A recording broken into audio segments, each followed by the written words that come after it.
As for the Taliban, Pakistan is a support base. It's not their lifeline.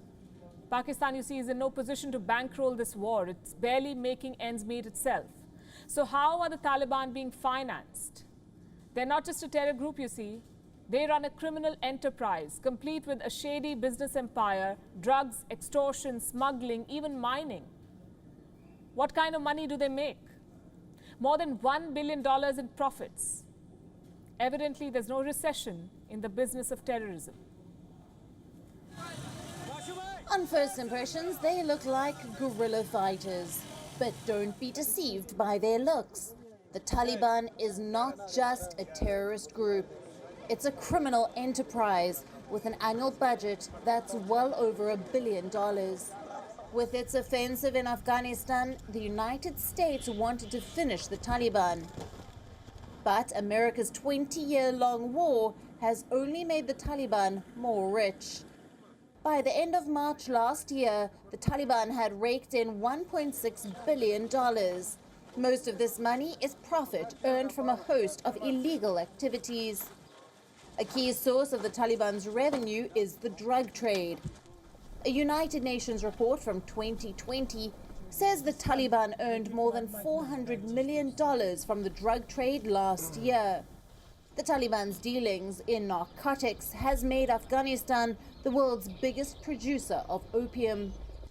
The group imposes a 10% tax on every player in the production line of opium, from the farmers to the suppliers. America's withdrawal is helping the Taliban expand its drug business. It is dealing more in drugs like heroin. The Taliban's drug traffickers are even offering free consignments of meth alongside other drug shipments just to enter a new market in the narcotics trade. Experts say the drug trade is fueling the insurgency in Afghanistan. But drugs are not the biggest source of revenue for the Taliban. It's mining. Going by one estimate, the Taliban earns up to $464 million by extracting the untapped mineral wealth of Afghanistan. In recent years, the group has firmed up its grip on resource-rich regions. The Taliban is involved in mining operations of iron ore, marble, copper, gold, zinc, and more. Even the Afghanistan government has admitted that the Taliban controls the country's mineral resources. Earlier this year, the Afghan Ministry of Mines and Petroleum published this report.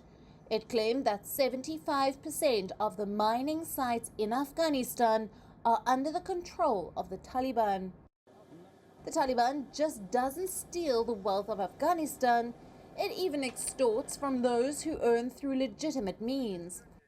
Extortion and taxes bring in $160 million annually in revenue for the Taliban. The taxed operations include mining, media, telecommunications, even development projects funded by international aid. Overseas supporters also keep the Taliban going. Last year, they sent in $240 million to the terrorist group in the form of donations. Most of this money comes from charities and private trusts in the Persian Gulf. The rest of it can be traced back to private citizens in countries like Saudi Arabia, Pakistan, and Iran. All this money finances the Taliban's reign of terror, the supplies to its terrorists, and the war to control Afghanistan that is only intensifying. The international community has failed to stop the flow of funds to the Taliban. It remains well-financed to fund the next wave of violence, death, and destruction.